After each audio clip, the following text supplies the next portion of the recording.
Hello, everybody, and welcome back to the Major Step Podcast here on WSVC Radio. We are returning from a extended hiatus Yeah. on the show, combining our summer vacation and the first about half of the semester or Yeah. so.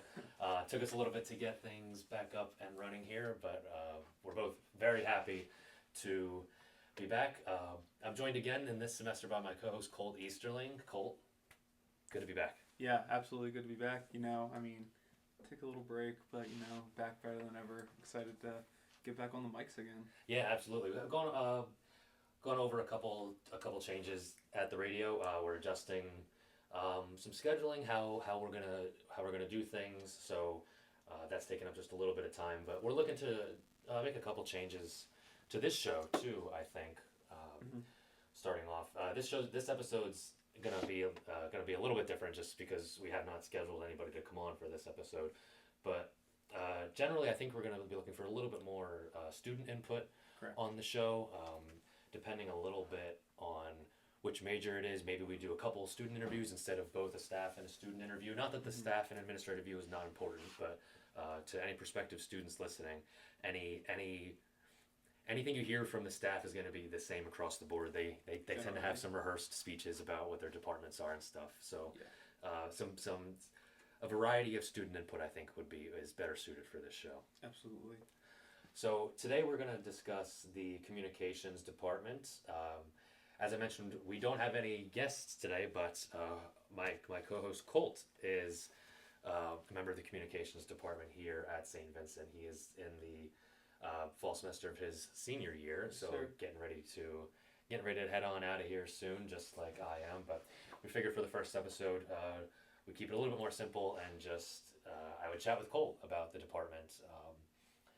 And so, Colt, I'll ask you what we asked everybody last semester when you got here in the fall of 2022. Why'd you decide to be a comms major? So I came in actually as a sports media major. That's right, you did. Yeah. And actually. then took a couple different classes in the communication department. I realized that, maybe, I was so focused on like the sports aspect of communication, but then after taking some classes, the communication field is so broad. So I figured why not just switch to general communication, because I was still interested in doing like sports broadcasting like as a job later, but I also wanted to be open to doing like news reporting or like something other than just sports. So that's why I switched to comms. But as for why I selected comms, I'd always loved watching sports in high school. I did broadcasting for my high school junior and senior year during COVID. I was like pretty much the only one allowed in the gym with the players with like for basketball. I started my high school's broadcast program. Did that for 2 years. I did like public service announcements for a bunch of different high school games, lacrosse, football, baseball, things like that. You came in ready to go then. Yeah. You had the Yeah. you had the experience and you had the voice to come in and Yeah, start doing this. I was fortunate enough to like figure out what I wanted to do when I was like 15 or 16, which I can't say is all that common. No, So, it's untrue of the person sitting across Yeah. from you, across the mic from you right now. So I'll ask some of the more boilerplate questions in a little bit, but because of where we are right now, recording a show, and you broadcast the many of the athletic events here, how has it helped? I guess is the right way to ask it. That the department that you're in has some quote in-house opportunities for you to build these skills. It's almost like an on-campus internship, so to speak. Yeah, You don't have to go out into the field and do all this kind of stuff. no, that's a good way to put it. It does feel like an internship, but obviously I'm not getting compensation. I'm getting paid in experience, and I think that like I mean, broadcasting over like 50 athletic events, you're eventually going to get better than other people in your field that don't have the same experience.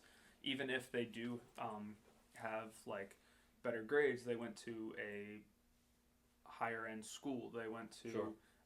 all these things. They did different internships within the within the comm field, but the real experience comes from actually being behind the mic. There's an improv aspect to it that you can't absolutely learn. You just have to do it. And I mean, doing basketball broadcasting in high school helped me realize that I wanted to branch out into other sports. So I remember the first football broadcast I did with Grant. We were both prepared as ever, and it went really well. And I fell in love with doing football.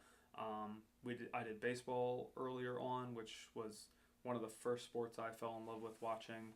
I also played in high school, and then obviously I still do basketball, which remains as my favorite, I think.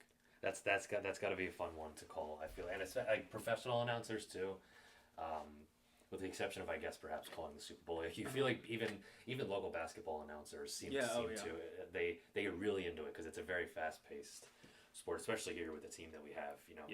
It helps that we're such a good team. Team, and you got aggressive coaching that you can talk about things like that. DP does not mess around; he takes his job very seriously, so it gives you guys a lot to talk about. Shifting a little bit back to the department itself. So I know you said you came in as sports and media, sports and marketing. Yeah, sports media. So your path might be just slightly different than people who come in, having decided on communications off the bat. But can you outline a little bit of some of the classes and the course projection like that you've taken so far? Yeah. So coming in, you're just going to take your normal comm required classes. I think I'd say 13 or 14 required classes that you have to take throughout your time at St. Vincent. From there's also some electives you have to take, and that can depend on what communication I'd say like standard that you're going into. Sure. So we have public relations standard, or specialization would be a better term. So there's public relations, there's sports communication. I think they're thinking about doing some sort of broadcasting or adding a broadcasting program, and I think there might be a marketing track as well. Instead of selecting a track, I intended to opt to go with just a general communication degree and not take any like specific specialization. And instead, I added a minor in marketing, and I also added a minor in English. So I still have to take quite a few of the comm classes, but the electives are a little more. They're a little less cut and dry. So I can take like a digital art class for elective, but I could also take a sports class, and I can take PR strategy, for example. So what about some of your, from what I've heard from you and talking to other people I know who have gone through the department, your classes seem to be heavily project based. Can you go through a little bit of what are the types of assignments that you guys do, and like, I don't know, do you guys have capstone projects or senior projects or things like that? So there's a optional capstone at the end of the year, where you take some of your larger assignments that you've done throughout your time in your communication classes. So any like short films that you've produced, any like larger research projects or posters, PowerPoints, things like that. All those things can go into your final capstone, it has a like a showing date in the Verosco Center at the end of the semester, or I guess at the end of the year for all the senior comm students. Like a portfolio of your chosen projects. Exactly. Okay. And I think that's a little bit more for digital arts, but since they have more like actual things to show, but I think comm students are also allowed to partake in that. As for some larger projects, I'd say most of the bigger projects that you're going to do are either writing based. So for writing for media, for example, we're writing like news scripts, we're writing like leads for large stories, we're doing broadcasting, we're podcasting, things like that. In my writing for media class, I just had to do a podcast script with me and two other students, and we recorded it yesterday. It ended up being like a 15-minute segment just on St. Vincent stuff going on, basically. Low like stakes. our halftime show Yeah, on Saturday. low stakes, but still fun. So there's a variety of different projects. I've done poster presentations, speeches. There's also some research opportunities. I'm in the midst of doing a research project in my children, teens, and media class as well. So Good variety then. Yeah, of stuff there. What about what about some of the in-class equipment and resources that you guys have? We just walked into the old Mac lab, and that now that's shifted around a little bit. I think I've taken one, maybe two classes that would fall into the category of communication, so I'm not familiar with this. So what sort of equipment and resources do you guys have for these projects? So for most of the time, you'll be the professors won't require you to use much equipment. In other classes like video production, for example, you'll get a camera and a tripod and some other basic equipment in order to shoot your films. So in video production, for example, there's 4 projects they have to do. The last one ends up being like a 5-minute short film, which I had a lot of fun shooting with some of my friends. And then as for other classes, you can always use the equipment that the department has on hand. So we have microphones, cameras, a whole bunch of different things that are open for student use. They definitely take care of you guys. I feel like I can tell when there's big projects coming for the comms Yeah, department because I'll see 20 or 30 people walking around with their cameras and tripods. Exactly. So what would you say about the staff in the department? I know one of the a couple of them are involved with advising our club, but as professors and advisors, what would you want prospective students to know about them? I mean, I feel like this is something that most of their students would say, but since the comm department is very small, I think there's only a handful of seniors graduating with me at the end of May, but the staff they're all very tight knit. We have our small space up here in Prep Hall. You get to know your professors really quickly because there's only like 4 of them, so right. you get to know their teaching style. You get to know about their personal lives. They get to know about your personal life as well. They're all very accommodating and willing to assist you whatever you need, and they're also open for helping you in career opportunities. So if they know somebody in the field that you're looking for, they'd be more than happy to help look for jobs or internships. We just started a PRSA, which is the Public Relations Society of America. We started a student chapter here at SVC, so that's one of the ways they're getting involved. We have a lot of different adjunct professors as well. We have a marketing professional. We have a photographer for Go Laurel Highlands. We have a former student who's teaching a podcasting class. And then we just hired a new faculty member as well from University of Texas who I've heard nothing but great things about. I hope to take a class with her in the coming semester. That's good. You said at the beginning of your answer about your space in Prep Hall. You are one of the few departments, I feel like you guys and some of the sciences that have your almost defined little area of the campus. Pretty much. I have 3 of my classes are all in the same room. Yeah. Which can be I don't want to go sit in the same seat every day, but you know where you're going. Prepares you for an office job, if nothing else. In my business and politics classes, I'm all over the campus most days. I had a question for you, but I don't know. We've talked a little bit. I forget if you said you participated in anything over the summer, but what are some internships that you know that past graduates and people in the seniors now, maybe juniors, that you've heard about people participating in? Well, I can speak for myself first. So I did an internship just 2 weeks with the Steelers. I was a media intern and interviewer. So I was on the sidelines for training camp and preseason, talking to some of the players, coaches, media personnel, and I was working alongside news stations like KDKA, Barstool, NFL Network, ESPN, all the big networks. I got to work alongside people from the Pat McAfee Show, interviewing, some of the players, press conferences with Mike Tomlin. High stakes things.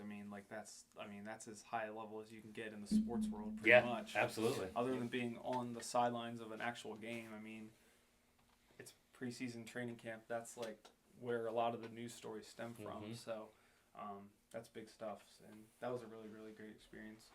Other than that, I know a couple of the recent graduates. I know one specific one. She is currently in graduate school at the University of Minnesota.